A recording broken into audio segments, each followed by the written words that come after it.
Hello, this is Mike with Proline Services. I install tracking systems for AccuFour Mobility.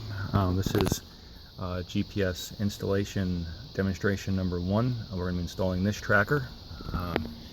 I like to install them in a Transit Connect. I think it's the best one to do demonstration on. I tie into these wires over here.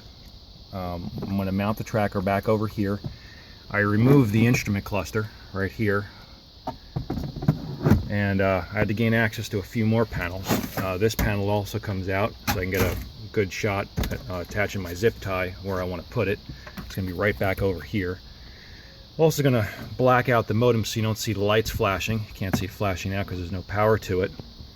And a while back, a different GPS company installed their tracker down here, and I'm fixing what they did.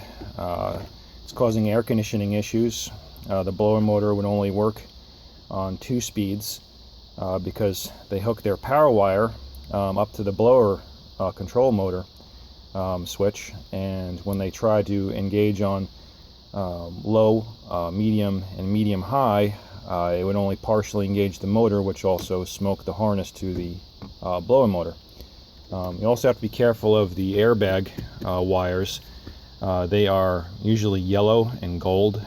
If you do probe one, you very probably will deploy the bag, so I recommend staying away from anything yellow and gold. Anyway, this is part 1.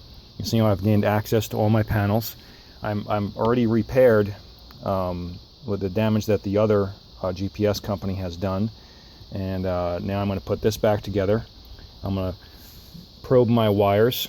I want to get my B positive, my ignition, and I'm going to put my ground right here after I clean it, of course, because it's very rusty. And wait for part 2. Thank you. Here we are back as part 2 of the GPS tracking system installation. We can see that our tracker is flashing. I just gave it power, and now apparently it has gone solid, which means we're good. We've got a green and an amber light. And I'm going to show you how I go a little further and how I did my wire tie-in. Right over here, try to zoom in here. The B positive wire is this red one right here. All right, this one is going to the fuse box under the hood.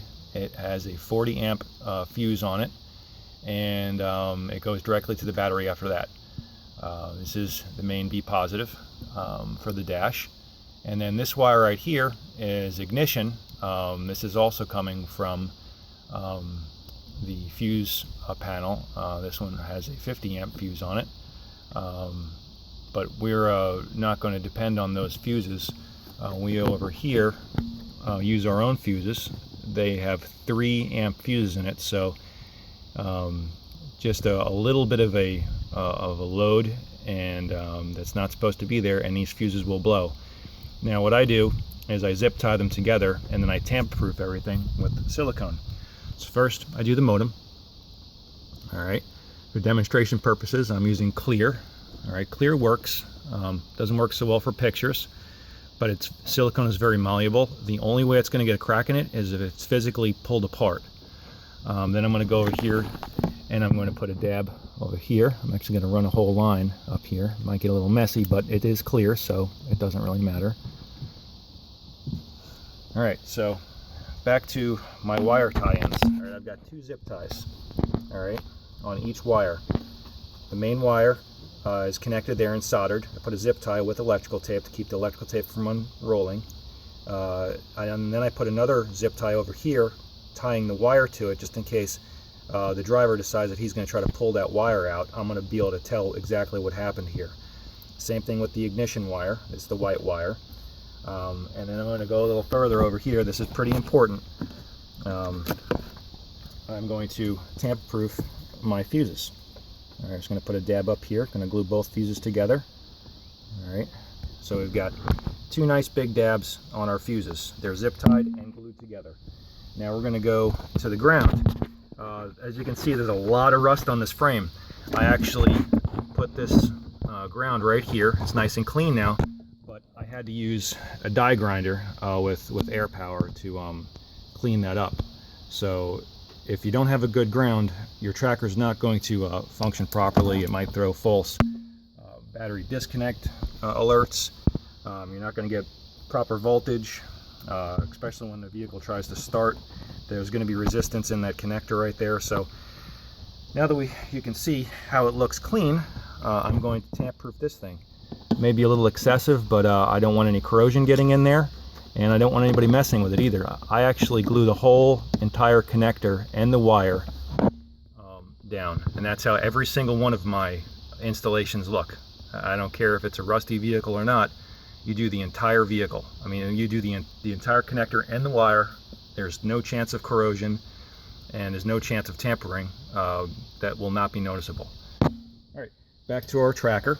All right, I'm going to black that out, and I'm going to install it in here. I've already taken a few zip ties and ran them over the harness, and that'll be in part 3. Thanks for watching. All right, we're at part 3 of our installation for the GPS tracker. I'm going to go in here and show you where I've mounted it. It is mounted right there on the harness. You can see how I've tamper-proofed the first zip tie to the harness. I've re-put the insulation back over the entire harness. It's kind of hard to see because of the way the flashlight is shining, but there we go. You can see how I tamper-proofed that right there back to the our ground, and we've got our multimeter out, and I'm just going to do some quick checks. All right, this is it says 0, 0, so if we have a good ground, it's going to show that we have excellent continuity right there. So 0.2 is where we want our resistance to be for ground. All right, that's the black wire, which I've already checked, and we've got that. Now we're going to go to check for B positive, and we're going to check for ignition as well. So we're going to go to our B positive wire. I'm going to probe this right here. All right, oops.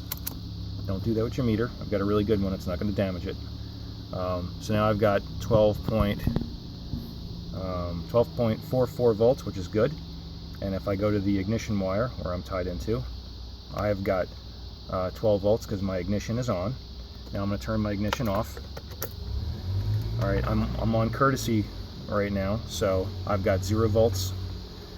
And now I'm going to go to ignition off.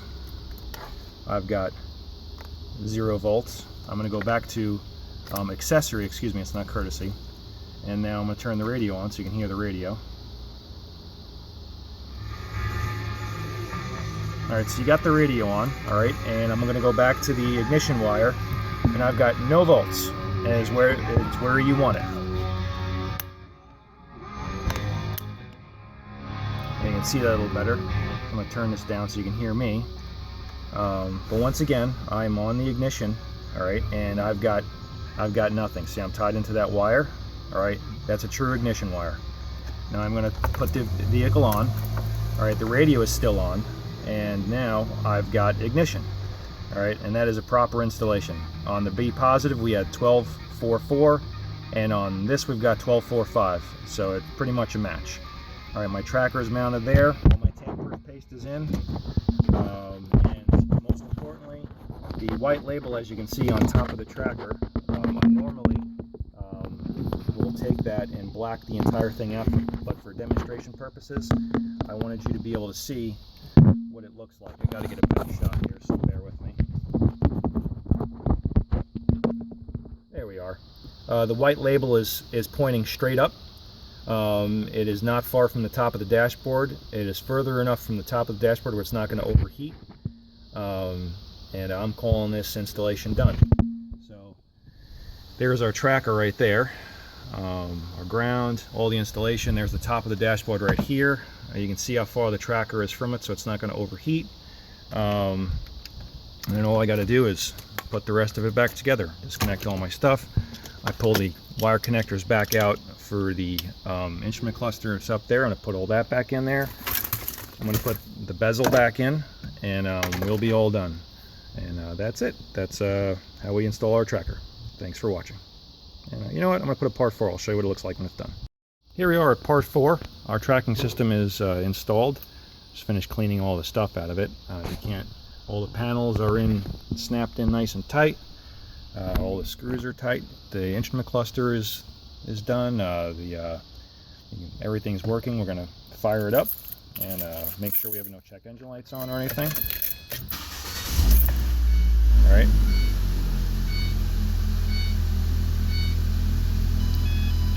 All right, so we have the, let's see, the brake light on. So I'm gonna turn that off because I had the emergency brake on. Put my seatbelt on. All right, seatbelt light went out. The doors ajar light is on, as you can see right there. But that is perfectly normal because I have the doors open. It's hot out here. So anyway, now I'm gonna turn the radio on. All right, so you can hear the radio's on, and now I'm going to turn the ignition off, and the engine will shut off as well. All right, so we have no dash lights now. The RPM went to 0, and you can see the radio is still on. So we are in the accessory position. The tracker does not have power to the ignition wire, so it is going to report properly when the engine is running. And this concludes my entire 4-set video. Thanks for watching.